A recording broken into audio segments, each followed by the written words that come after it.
দেখুন, মানুষের পাশে দাঁড়াতে গেলে যে সবসময় ভোটে জিততে হবে, নেতা হতে হবে, এর তো কোনো মানে নেই। আপনাদের ওই ভুবনপুরের সাথে আমাদের গ্রামের তুলনা করবেন না। আমাদের গ্রামে না আছে স্কুল, না আছে হাসপাতাল, ঘরে ঘরে আলো পর্যন্ত জ্বলে না, কলে জলও নেই। শুধু কি তাই, আমাদের বাচ্চাগুলোকে সমাজ বিরোধী কাজে যুক্ত করছে। সে কি, তোমাদের প্রেসিডেন্ট সাহেব তিনি কিছু করেন না তোমাদের জন্য? কি আর করবে, সে হলো ব্লক প্রেসিডেন্টের বধুন খাড়া, তার একমাত্র চামচা, তার কথায় ওঠে বসে। আর গগন খাড়া টাকার জন্য করতে পারেন এমন কোনো কাজ নেই দাদা।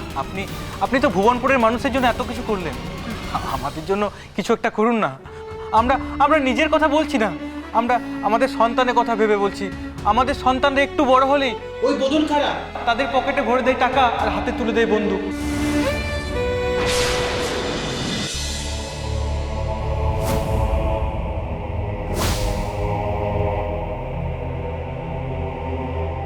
দেখেন, আমি মুখে এক মনে এক এরম মানুষ নই। আমার মনে যা আছে আমি সব বলে ফেললাম। আমি কি চাই? আপনার চাওয়াটা একটু বেশি হয়ে গেল না? আমার বাড়িতে এসে আমারই সামনে বসে আপনি আমাকে আমার জায়গা থেকে সরে যেতে বলছেন? না না না না, সরে দাঁড়াতে বলিনি। ভরে থাকুন, ভরে থাকুন, টাকা নিয়ে ভরে থাকুন, সম্পত্তি নিয়ে ভরে থাকুন, আমি বাধা হয়ে দাঁড়াবো না। আচ্ছা, মানুষ রাজনীতি করে কেন?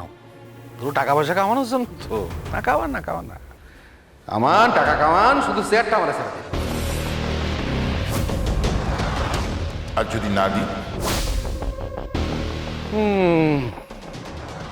যদি না দিই তাহলে আর কি করা যাবে? দিদিমুখী প্রতিদ্বন্দ্বিতা হবে। মানে দেখেন, আমার জামাই সে তো ব্লক ইলেকশনে লড়বে নিশ্চিত। মাঝখান থেকে আমি যদি নির্দল প্রার্থী হয়ে দাঁড়িয়ে যাই তাহলে তো কিছু ভোট আমি কাটবই। আখেরে লাভ হবে কার? সোমের। আর আপনি নিজেও জানেন যে ক্যান্ডিডেট হিসেবে নমিনেশন পাওয়ার সম্ভাবনা আপনার এবার খুবই কম। গত 5 বছর ধরে যা খেল আপনি দেখিয়েছেন, মানুষ তো আর সহজে ভুলবে না। আর কাল রাতে যা ঘটিয়েছেন সেটাও সহজে বলার কথা নয়। কারখানার বাইরে গেটে তালা লাগালেন যাতে লেবাররা রাতের বেলা মাল সরাতে না পারে, চাবি রাখলেন আপনার কাছে। আর আগুন লেগে কতগুলো মানুষ ভেতরে পুড়ে মরে গেল। কি ভাবছেন খবর পাবো না? খবর পাই, প্রমাণও থাকে, শুধু সাধারণ মানুষের কাছে পৌঁছয় না খবরগুলো। এবার ধরেন আমি যদি বিরোধী পক্ষ হয়ে দাঁড়াই, তাহলে বুঝতে পারছেন তো খবর।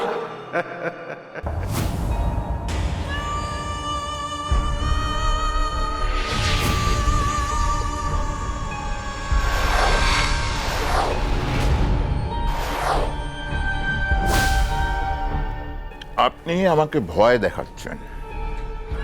আরে না, এর বলে ভালোবাসা, লাভ, টুরু লাভ।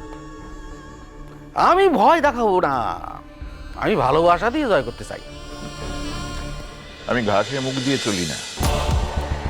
আপনি আমাকে ঠান্ডা গলায় ভয় দেখাচ্ছেন, থ্রেট করছেন, কিন্তু আমার সাথে এসব করে কোনো লাভ নেই।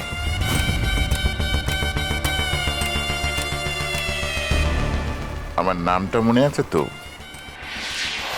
বধুন খাড়া। তাই তো বলছি, আপনার সাম্রাজ্য যে এতদিন ধরে তিলে তিল করে গড়ে তুলেছেন, এই সাম্রাজ্য, টাকা পয়সা খারাপ করে রাখো। আমি শুধু চেয়েছি ওই ব্লক প্রেসিডেন্টের পদটা। আপনি সেই পদটা আমার দেবেন, টাকা আপনার, পদ আমার। কিন্তু আমার জামাই যদি ওই ব্লক ইলেকশনে জিতে যায় তাহলে এই টাকা না পদ সব যাবে আপনার।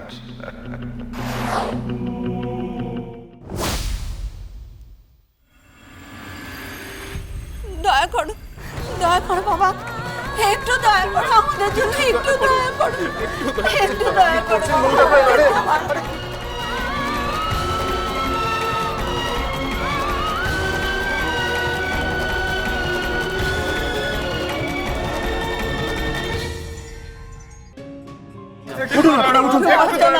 শান্তন শান্তন শান্তন, দেখুন এইভাবে আমাকে লজ্জা দেবেন না আপনারা।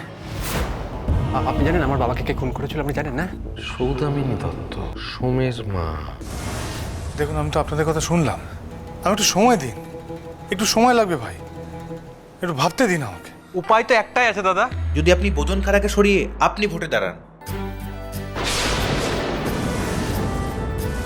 আমাদের যতগুলো গ্রাম আছে সব গ্রামগুলো এই ভুবনপুরের মতো হয়ে উঠবে। দেখুন মানুষের পাশে দাঁড়াতে গেলে যে সবসময় ভোটে জিততে হবে, নেতা হতে হবে, এর তো কোনো মানে নেই। দেখুন আপনারা বাড়ি যান, কেমন? বাড়ি যান সবাই। আপনাদের বাড়ির লোক যারা এখানে আছে তারা সুস্থ আছেন, মা ভুবনেশ্বরীর কৃপায় তারা সুস্থ আছেন। এই যে ডাক্তাররা আছে ওরা রাতভর খাটছে ওদের জন্য। বিশেষ করুন তারা খুব তাড়াতাড়ি সেরে উঠবে। আপনারা বাড়ি যান। যাবার আগে একবার আমাদের কথাটা ভেবে দেখবেন দাদা, দয়া করে দেখবেন। দয়া করুন দাদা, আপনি ভগবান আমাদের, আপনি দেখবেন। আচ্ছা ঠিক আছে ঠিক আছে, শান্ত হন। বেশ ঠিক আছে, ভেবে দেখ।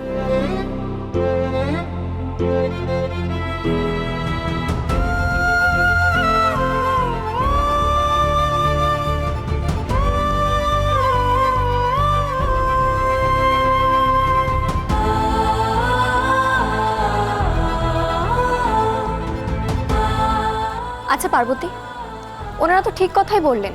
সোমদা যদি ভুবনপুরের ভিলেজ ইলেকশনে যেতে, তাহলে ব্লক ইলেকশন লড়তে কি অসুবিধে? সোমদা লড়াই করলে তো জিতবেই। কে বোঝাবে বল সে কথা? কে আবার বোঝাবে? তুই বোঝাবি। সে চেষ্টা করিনি ভাবছিস? সোম কিছুতেই ইলেকশনে দাঁড়াবে না, জেদ ধরে বসে রয়েছে। এখন মা ভুবনেশ্বরী পারে ওকে রাজি করাতে। সোমের ইলেকশনে দাঁড়ানো তো অনেক দূরের কথা ডক্টর পার্বতী দত্ত। তার আগে তুমি দেখো ডাক্তার হিসাবে এই ভুবনপুরের মাটিতে দাঁড়াতে পারবে কিনা। তাহলে ব্যাপারটা কি দাঁড়ালো?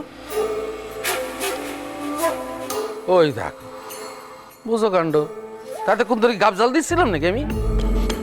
আচ্ছা ঠিক আছে, আবার বোঝাই বলছি। আপনার উপর তলার নেতারা মোটেই সন্তুষ্ট না।